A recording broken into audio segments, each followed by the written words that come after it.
Kita kan harus tetap sesuai dengan marwahnya dan harus tetap profesional karena mereka mempunyai jabatan fungsional untuk terus mendukung, mendampingi petani untuk agar petani itu lebih mau dan mampu untuk menerapkan inovasi teknologi pertanian. Kan nanti akan dapat mendukung program-program utama Kementerian Pertanian, program-program dari pemerintah provinsi maupun kabupaten, karena mereka yang ada di ujung tombak kita dalam mendampingi petani itu, ya.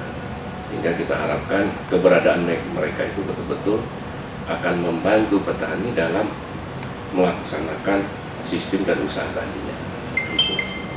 Yang akhirnya sesuai dengan tujuan pembangunan pertanian itu kita mampu menyediakan pangan, ya kan, petani kita sejahtera, dan kita juga mampu untuk mendukung pendapatan per kapita kita melalui ekspor pertanian.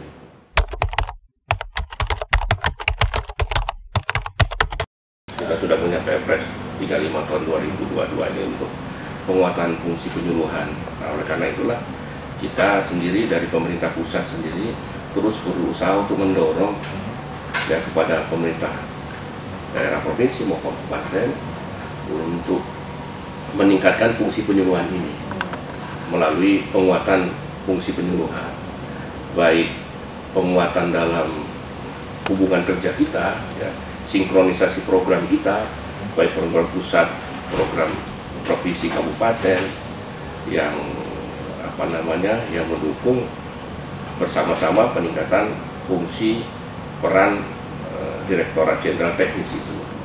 Nah, kita harapkan itu dari programnya tersinergi.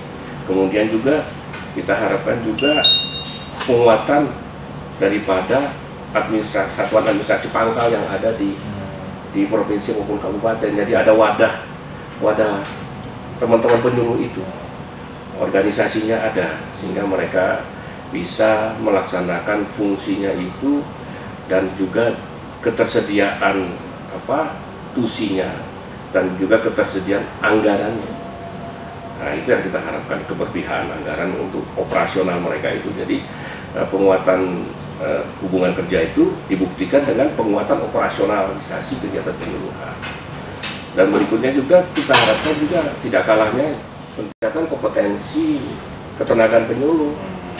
Nah, juga tidak hanya peningkatan kompetensi, ketersediaan penyuluh yang Mas sampaikan tadi. Kalau ada alih fungsi penyuluh harus juga dijamin penggantinya, gitu. Harus disediakan penggantinya itu untuk mengganti penyuluh yang baik yang beralih fungsi maupun yang pensiun, maupun juga yang memang sudah tidak tersedia lagi itu, ya. Dan juga ya jaminan ketersediaan sarana dan prasarana, karena di era digitalisasi ini kan kita kalau tidak bisa mempunyai teknologi informasi, kita ketinggalan. Oleh karena itulah kita sarana prasarana itu perlu tidak hanya teknologi informasi, termasuk juga sarana ketersediaan yang ada di BPP, di dinas itu sendiri, gitu. Sudah berarti ada keberpihakan antara kegiatan penyuluhan pertanian.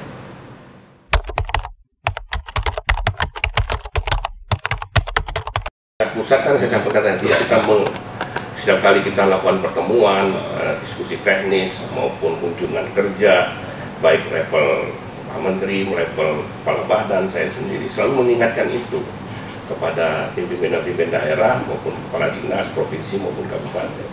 Dan saya juga sudah ingatkan juga ke teman-teman itu juga, teman-teman penyuluh, bersama-sama kita juga mengingatkan kepada pimpinan kita, ini sudah ada Perpres loh, ada amanah dari Pak Presiden kepada kita semua untuk memperkuatkan fungsi penyuluhan pertanian.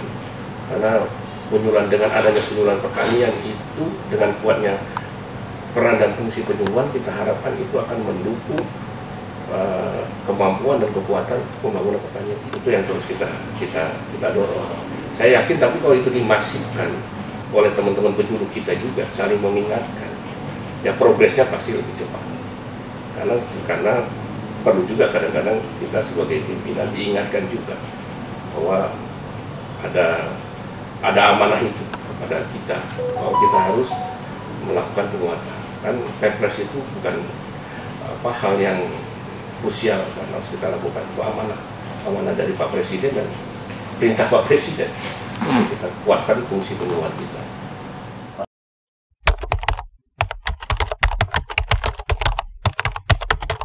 Yang sebenarnya itu udah Perpres itu sebenarnya udah lengkap, sudah jelas ya. Cuma kembali lagi tadi niatnya itu jangan ada kekurangan. Memang Permentan itu untuk lebih menjelaskan, perlu diperjelas. Tapi yang sudah jelas kan banyak di sini.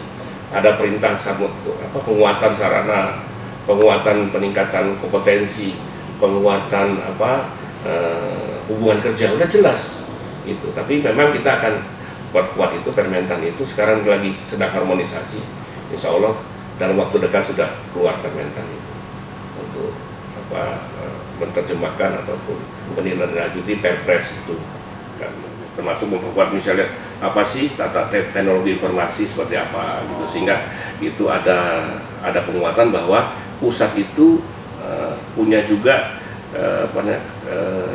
kewajiban untuk penyediaan teknologi informasi sarana dan sarana, karena kita tahu kan di sekarang itu penyuluhan itu kan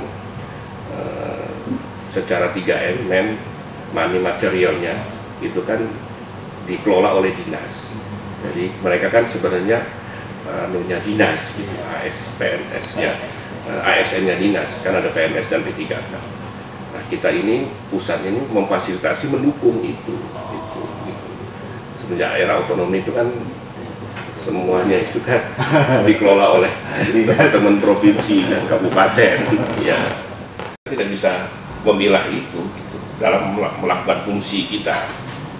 Nggak bisa itu, ini harus sama, seiring sejalan, sinergi untuk memperkuat fungsi penuluan itu.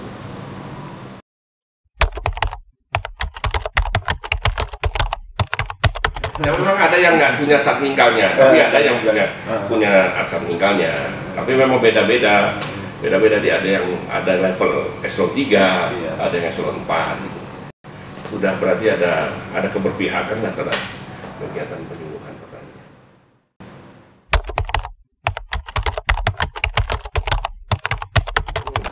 Kalau kita sekarang kalau lihat secara digitalisasi ya, secara IT, lihat saya melihat progresnya sangat bagus. Coba kita melakukan pertemuan ini kan nggak gampang loh. Di negara lain aja belum tentu seperti kita. Di level kecamatan, maksud saya level kecamatan kita adakan Zoom, plong hadir semua. Jadi sudah bergerak. Tapi memang kita butuh penguatan, kan BPP itu harus menjalankan 5 pusat itu. Tidak hanya pusat data dan informasi saja kan, harus pusat pembelajaran, pusat membangun jejaring kemitraan, ya, pusat mendukung gerakan pembangunan pertanian, termasuk pusat konsultasi agribisnis. Nah itu yang kita dorong. Yang tadi itu kita harapkan dia juga tempat untuk mereka melaksanakan pertemuan dengan optaker, ya di situ wadah juga mereka untuk mendapatkan informasi ke perbankan untuk meningkatkan modalnya. Itu yang kita harapkan itu. Jadi betul-betul itu wadah di kecamatan itu tempat kantornya pertanian dari hulu sampai hilir. Jadi tidak hanya bicara tanya tentang pupuk, tidak hanya bicara tentang benih, tapi bicara juga bagaimana mereka memasarkan gitu. Nah penyuluh memang dituntut sampai ke situ gitu, dan ya itulah amanahnya luar biasa. Kan kita ada program utama untuk penyuluhan itu genta organik. Oh, genta organik. Iya, bagaimana? Karena ini momentumnya tepat, karena mungkin waktu sebelum ini momennya nggak tepat karena harga pupuk kan mungkin masih dijangkau oleh petani. Oh, iya. Tapi tahun 2023 dengan kondisi geopolitik yang belum jelas, ya kan harga bahan baku pupuk tinggi kan, perang, maksud saya geopolitik itu berarti ada perang Rusia Ukraina ini masih kemungkinan ada berpanjangan, dan mereka sebagai sumber bahan baku untuk nitrogen itu kan pasti harga pupuk itu akan melejit. Nah, kita tidak mungkin berdiam diri. Nah, kalau kita bisa penyuluh menggerakkan gerakan tani pro organik itu kontribusi penyuluh kelihatan gitu, karena dengan demikian tidak ada pilihan lain kan petani, karena mau mengakses ini mahal sekali. Kalau dulu kan masih bisa lah saya paksa-paksakan nggak ngerokok beli pupuk kan, kalau sekarang ini mau paksakan mana, udah nggak ngerokok, udah ngurangi puasa, masih nggak bisa juga beli pupuk kan, dia harus beralih kepada potensi yang lain ya, organik itu. Makanya saya ingin semua kegiatan kita nanti termasuk sekolah lapang itu kita arahkan untuk bagaimana kita pemanfaatan pupuk organik ya, baik pemanfaatan pupuk organik in situ maupun pupuk organik yang dikelola oleh Poktan. Itu deh nanti kita harapkan itu bisa paling enggak sumbangsih penyuluhan itu targetnya kita arahkan ke sana. Keterlibatan penyuluh kita untuk mengimplementasikan itu perlu dan kita segera lakukan dan kita dorong. Ya, kita juga harapkan ini bisa berhasil, bisa berjalan dengan baik. Karena apa? Kalau ini berjalan dengan baik, kontribusi kita luar biasa. Karena ketersediaan pupuk itu dengan harga yang tinggi itu memang sangat memberatkan petani untuk mengaksesnya. Oleh karena itulah diharapkan dengan adanya substitusi dari pupuk organik itu akan mengurangi pengeluaran dari petani, dan kita harapkan juga bisa meningkatkan produksi dan produktivitas pertanian kita ke depannya. Ya, kita sudah persiapkan juga ininya, toolnya, juknisnya, dan juga juknis untuk sekolah lapang kita. Kita punya target itu di 1000 titik deh.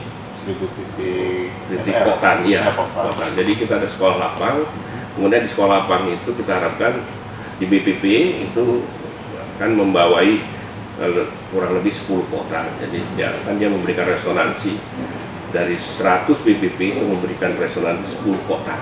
Jadi bisa 1000 titik ya, 1000 Poktan untuk target kita tahun 2023 ini. Dan kita harapkan itu.